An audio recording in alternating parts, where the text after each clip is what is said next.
Danilo Caymmi, um nome que ressoa de maneira forte e emocionante na música popular brasileira. É o nosso ilustre convidado de hoje. Esse talentoso cantor, compositor e arranjador nos presenteou com melodias inesquecíveis como Andança, Vagando em verso eu vim, vestido de cetim, na mão direita rosas, vou levar Bem e o Mal, guardo em mim dois corações, um que é do mar, um das paixões, encanto doce. e Casaco Marrom. Alô coração, eu vou voltar aos velhos tempos de mim, vestir de novo meu casaco marrom. Eu vou voltar aos velhos tempos de mim, vestir de novo meu casaco Que se tornaram verdadeiros marcos na nossa cultura musical. Fruto de uma linhagem artística lendária, filho do consagrado Dorival Caymmi, Danilo conseguiu com seu talento inigualável construir uma identidade musical própria e admirada em todo o Brasil.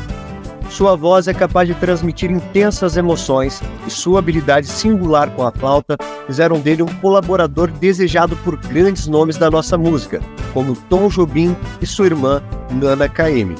Danilo também foi convidado para a TV Globo a escrever trilhas sonoras para alguns seriados e novelas, como por exemplo Riacho Doce, Teresa Batista, Corpo e Alma e Mulheres de Areia. Danilo Caymmi não é apenas um ícone musical, mas também um líder no cenário dos direitos autorais musicais do Brasil. Recentemente, ele foi eleito um novo presidente da Abramos, Associação Brasileira de Música e Artes. Sua vasta experiência e profundo conhecimento na indústria musical, sem dúvida, o tornaram uma escolha ideal para liderar essa importante organização. Não se pode falar da MPB sem reverenciar a sua contribuição, e é com grande prazer que hoje mergulhamos em um bate-papo recheado de histórias, experiências e melodias desse ícone da música brasileira. Prepare-se para uma viagem fascinante pela vida e carreira desse verdadeiro mestre. Vamos lá? Danilo, seja bem-vindo ao Festival do Compositor. Eu agradeço por ter aceito o meu convite. Muito obrigado. Ainda mais sendo brasileiro, fazendo parte dessa vasta desse mundo de gente talentosa no Brasil, de compositores talentosos, né? E eu fico muito feliz de fazer parte desse grupo. Bacana. Eu vi que tudo na sua carreira se iniciou com uma flauta, né? Você poderia contar um pouquinho mais sobre o contexto? Sim, porque, como você disse, eu sou filho do Dorival Caymmi, então eu, Dori e Nana, meus irmãos, né?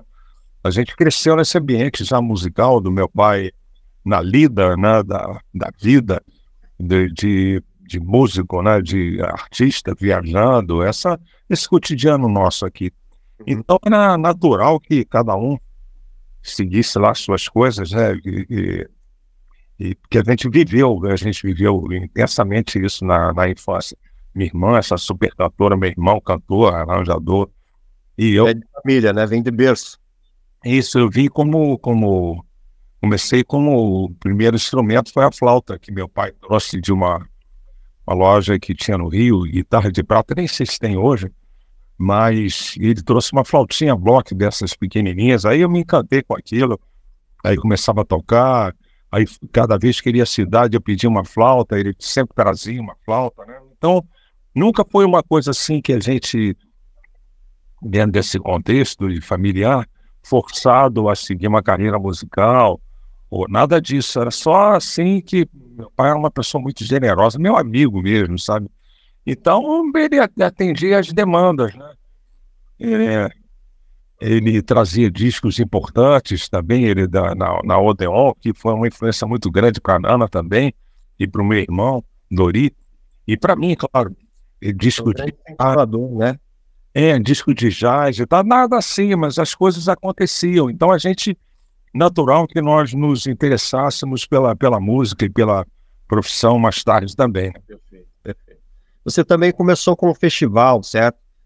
E foi através desse festival que, se eu não me engano, me corrija se eu estiver errado, tá? Era transmitido pela Record, e você começou ali, e hoje você está nesse festival aqui também, no Festival do Compositor, então você mais do que ninguém sabe a importância cultural, né, que um projeto desse carrega consigo. Então eu gostaria que você falasse um pouco sobre os bastidores da cultura popular em cima desses festivais, né? Esse festival de 1967 da Record, né, mas eu não participei como compositor, nada disso. Meu irmão, sim, e a minha irmã também. Uma parceria Bom Dia, dela com o Gilberto Gil, que ela era casada na época com o Gil. E o Dori foi o cantador que foi interpretado pela Elis Regina. Mas eu, particularmente, estava trabalhando, era muito novo, estava trabalhando ali com o Roberto Carlos no Maria Carnaval de Cinzas, tocando flauta. Era um quarteto de flautas e eu pertencia a esse quarteto. Mas a iniciação mesmo no festival foi já em 68, com o terceiro Festival Internacional da Canção. Eu tirei terceiro lugar com Edmundo Souto e Paulinho da Pajós, meus parceiros, com a música Andança. E foi dada pela Beth Carvalho e os Golden Boys na época. E o arranjo maravilhoso do saudoso Maestro Gaia. Bacana. Então você teve uma participação ali com o Roberto Carlos. Foi muito bacana, porque você vê que tem uma interseção também com a Andança, né? Porque aí eu fiquei conhecendo muita gente que seria da turma do Iê, Iê, Iê naquela época. Eu não tinha nada desse mundo, né? Um mundo completamente diferente. E por essa razão que eu chamei os Golden Boys também para a Andança, né? E foi uma escolha muito boa, porque havia muita rixa de MPB com turma do Iê, Iê, Iê. Sabe essas brigas provocadas do nada, todo mundo a mesma sopa, né?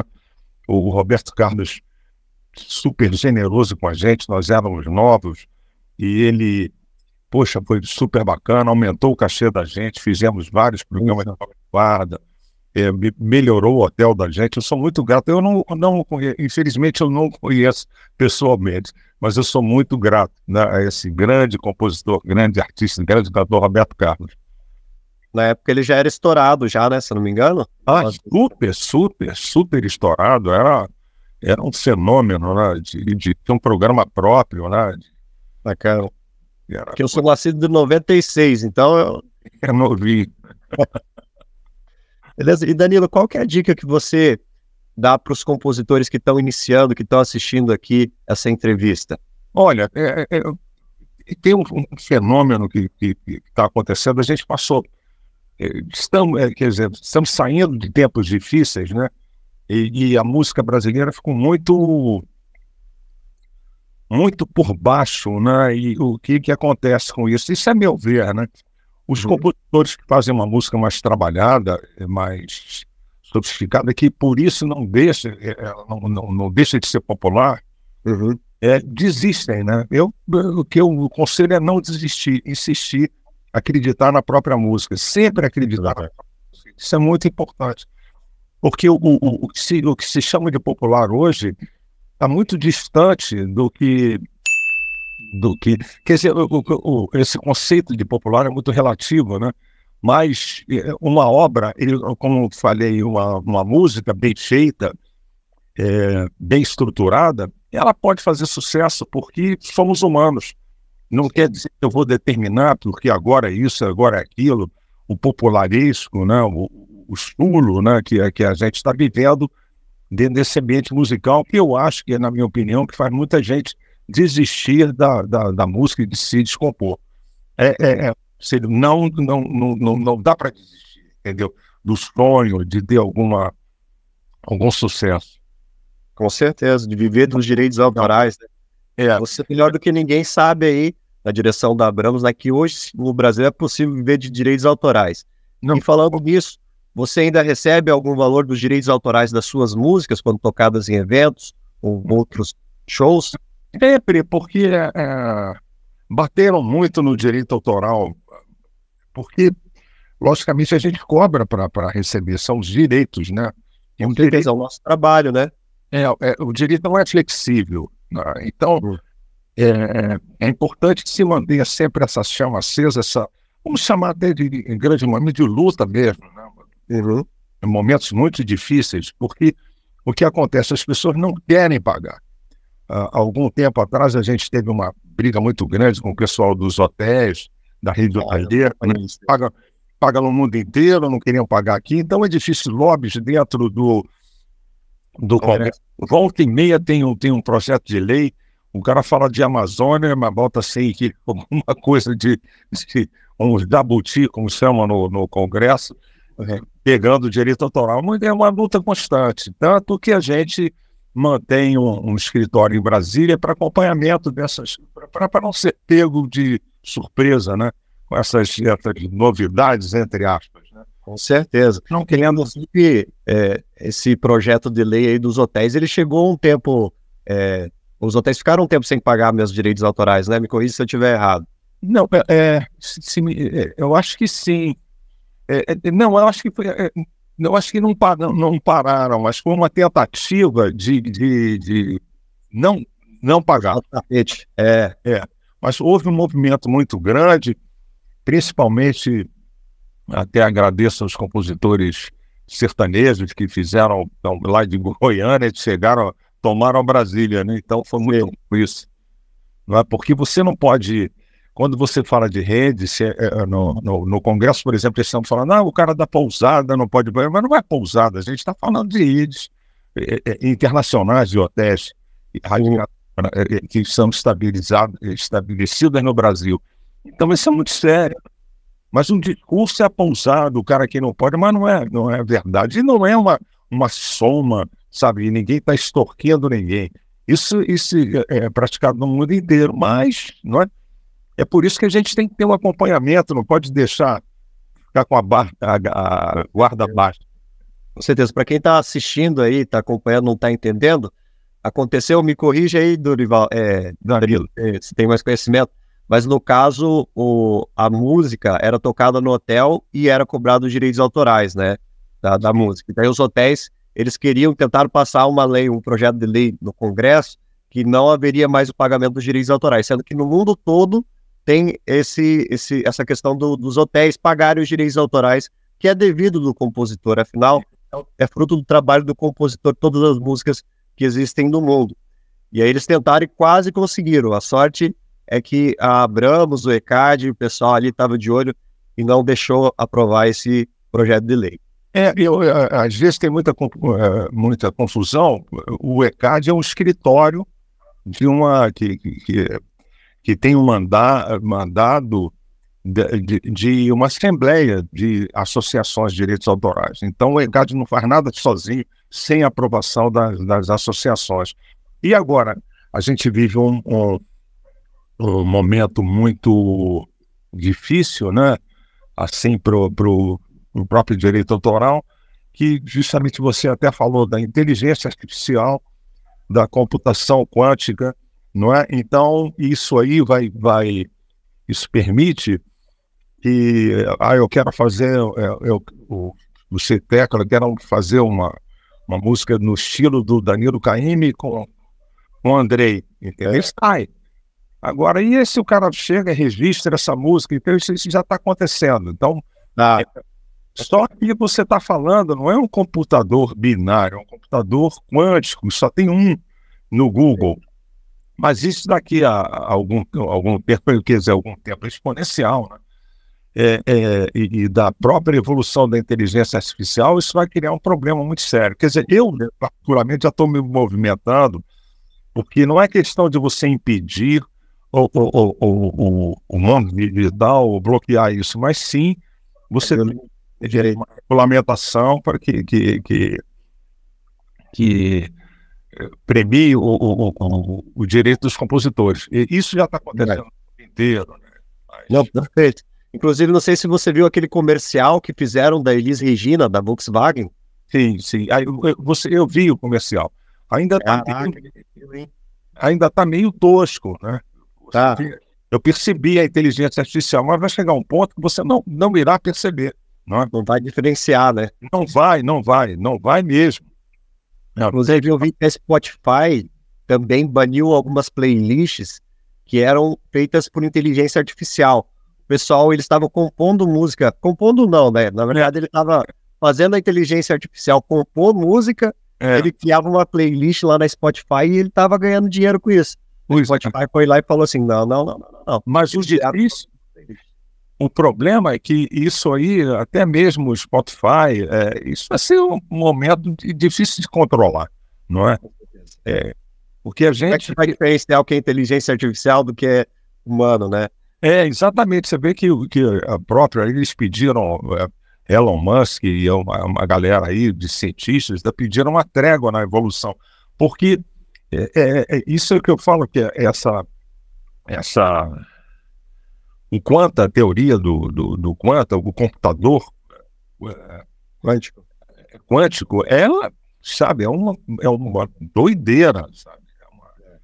Então, a gente está falando aqui, as coisas que estão acontecendo exponencialmente, entendeu?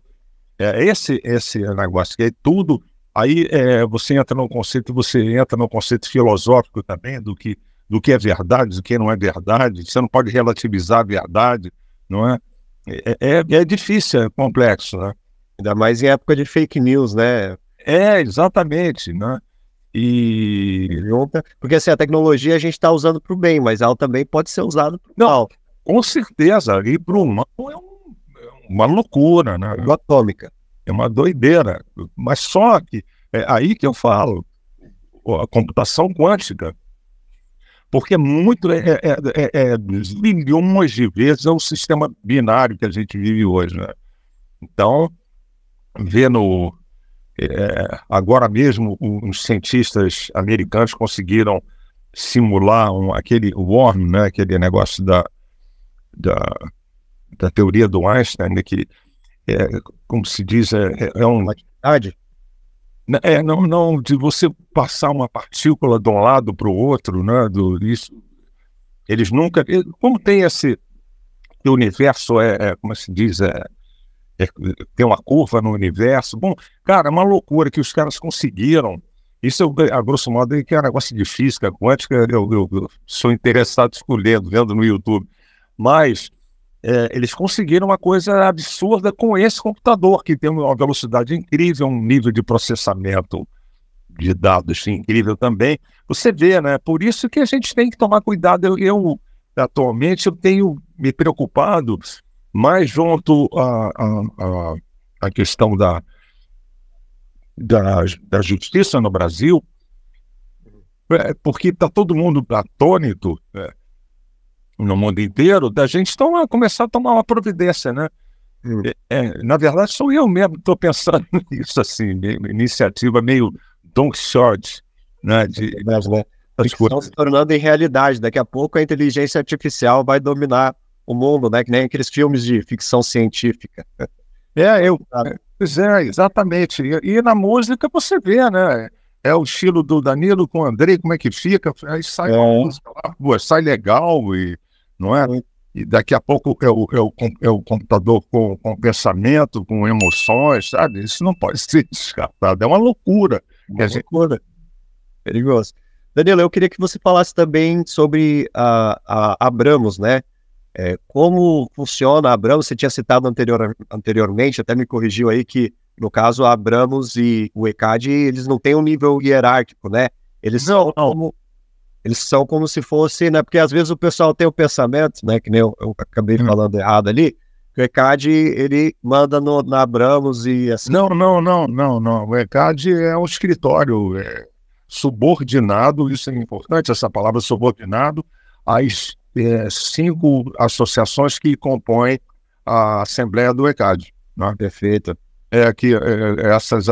Dentro dessas associações, você vê que a minha família tem uma história no direito autoral.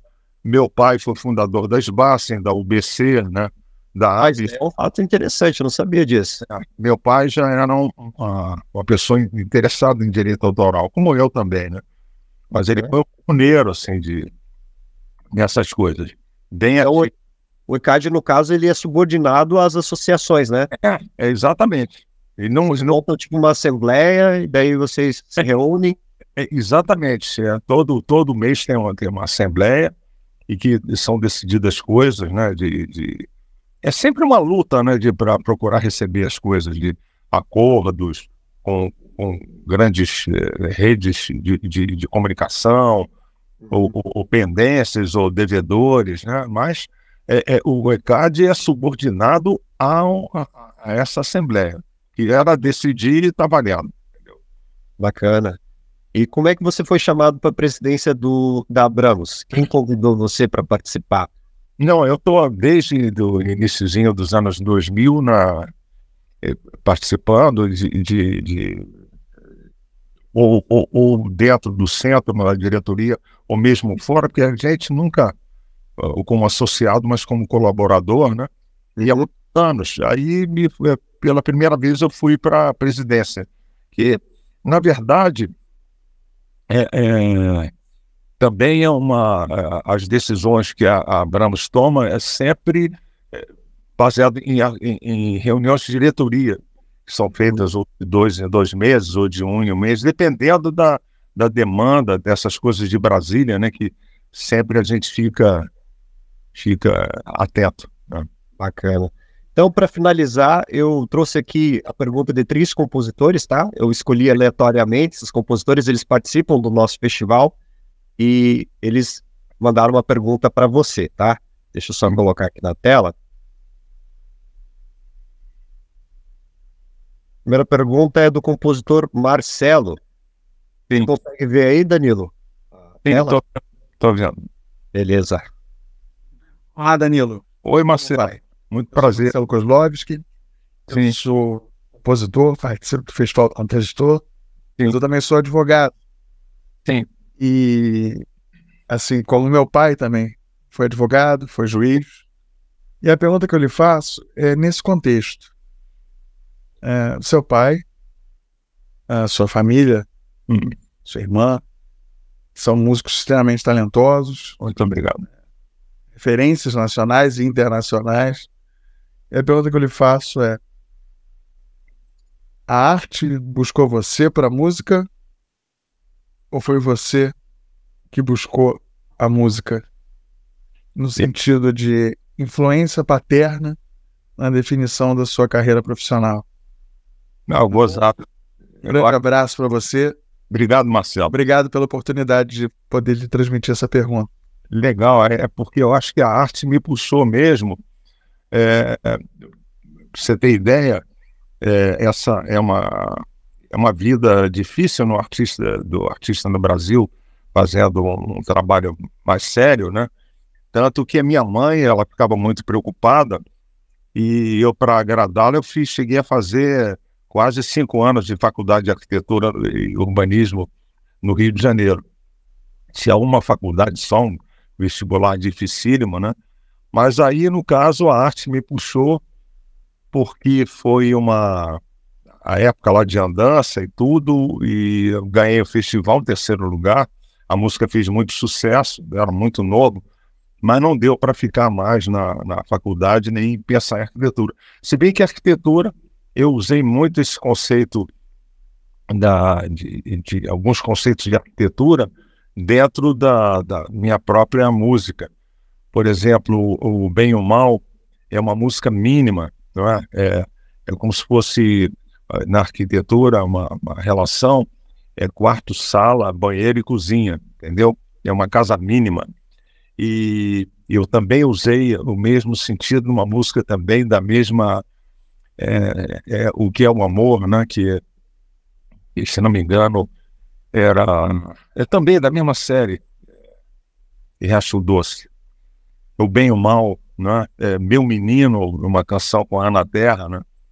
E é isso, quer dizer, eu usei arquitetura para a música também. Mais ou menos que nem a história do Menescal, né? O Menescal também era para ser arquiteto e acabou sendo músico, né? Eu fui aluno do irmão dele, que estão na faculdade de arquitetura. Bacana. Ricardo Menescal. Como é que foi a relação? A relação de vocês, então, se iniciou com o irmão dele, ou como é que foi a relação? Não, muito tempo depois. O Menescal, de uma geração, já que era mais próximo da geração do meu irmão, eu só vim conhecer o Menescal mesmo quando eu fiz o meu primeiro disco. O Menescal me moldou como cantor, né? Foi o primeiro disco de sucesso. Eu devo muito a ele, assim, no início de carreira, do entendimento do que eu seria dentro do mercado, né? Menescal de uma importância enorme dentro da música popular brasileira, né? E faz parte do quadro da Brahms também. Eu tenho muito orgulho de ser amigo do Menescal. Uma pessoa adorável, uma pessoa generosa, uma pessoa bondosa, né? Uma alma enorme, né? Bom, falar do Menescal e ficar horas aqui. Perfeito. A próxima pergunta é do compositor Carlos. Olá, Olá, Carlos. amigos. Meu nome é Carlos, Tudo bom? compositor na linda cidade de Vitória, no Espírito Santo. Muito Sempre bonito. que posso, me inscrevo no Festival do Compositor. Danilo Caymmi, é um prazer dirigir essa pergunta a você. Você acredita que existe uma fórmula ou um padrão para que os compositores possam criar uma música de sucesso? Olha, isso é tão difícil, né? Porque às vezes uma música que você não tem um conhecimento assim você acha que não vai fazer sucesso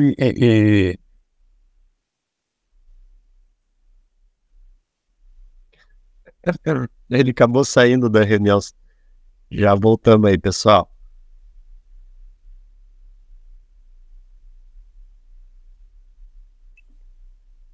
Oi, caiu aqui. Opa, Aí, desculpe, então, faço de novo a pergunta ou não precisa? eu sei a pergunta. Telefonaram aqui, eu acabei de ligar no negócio. Mas respondendo a sua pergunta, não existe uma fórmula, é um negócio tão aleatório, né?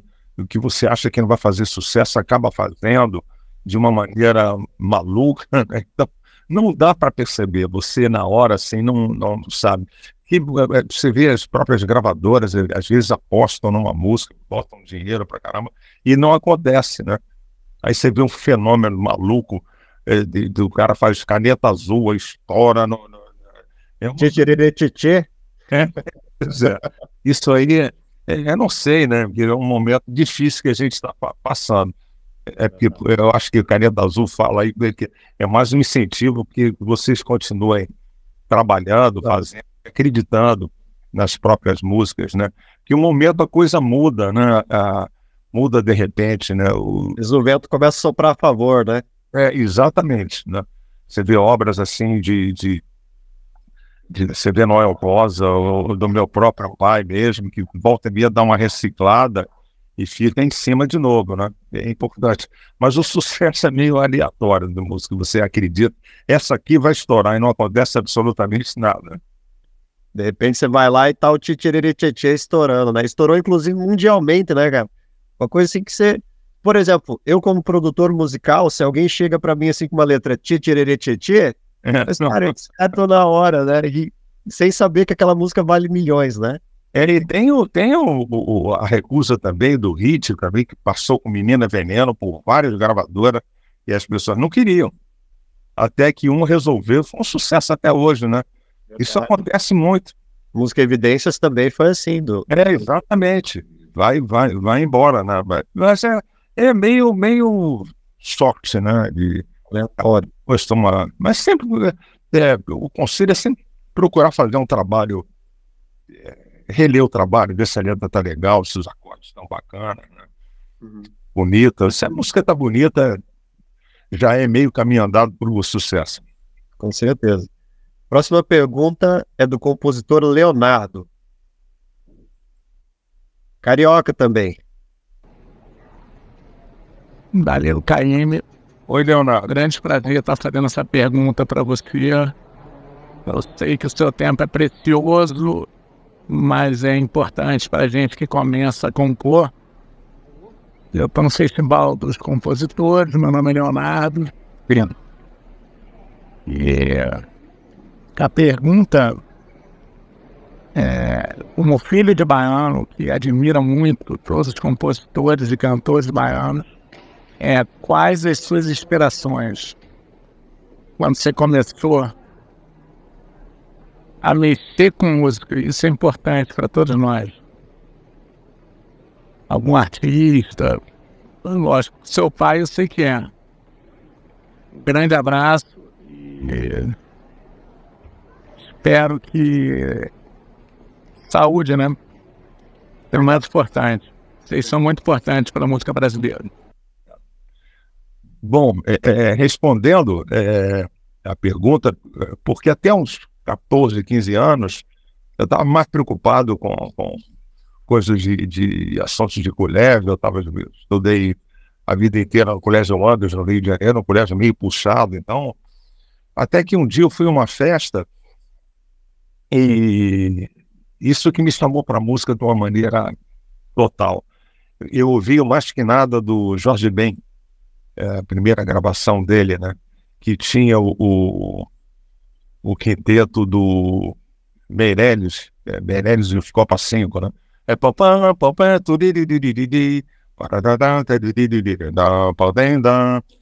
Aí, poxa, eu estava dançando com a menina, cheguei a parar para ouvir aquilo, falei, é isso que eu quero, sabe? Mas foi por conta do Jorge Ben. Aí daí partiu para a flauta transversa, né, que a minha mãe comprou numa importadora. Tinha visto uma importadora em Copacabana, ali ao lado do Rox, né? Tinha minha primeira flauta Rox. Aí comecei a estudar, estudei com Leni Siqueira, com Odete Ernest Dias, grandes professores que eu tive também, Felício Wang, na parte de teoria musical, na ProArte no Rio de Janeiro. E foi muito, muito bacana isso, mas foi o Jorge Ben que me deu uma cotovelada, assim, né? Um cerebelo, né? Bacana. Então, muito obrigado, Danilo. Foi um prazer falar com você. Eu tenho certeza que todo mundo que assistiu gostou também. Então você já sabe, se vocês gostaram, deixa os comentários, deixa o like, compartilhe esse vídeo com aquele amigo que está iniciando ainda na carreira da música e precisa do empurrão, né? Então, obrigado de novo, Danilo, pela sua participação aqui. Foi um grande prazer, tá? Legal, Andrei. E esse é meu disco, que está nas plataformas também, Cheiro Verde, meu primeiro álbum. Perfeito. Todas as plataformas? Todas. E tem Ayrton Moreira, Cristóvão Bastos, Edson Maciel, Fernando Leporassi, Elvis Vilela, Maurício Maestro, Milton Nascimento, Elson Ângelo Novelli, Pascoal Menezes. Um dos primeiros de produção independente, segundo disco, né? Mas aí, quem quiser, dá uma olhada lá, que tem o início da minha carreira, algumas canções também, o disco todas autoral. Perfeito, eu vou deixar um link aqui abaixo do vídeo, pessoal, levando direto para o álbum do Danilo, beleza? Barato. Obrigado, Danilo. Mais uma vez, um prazerzão, muito obrigado, tá? Também, tudo de bom. Sucesso, querido. Tudo de bom.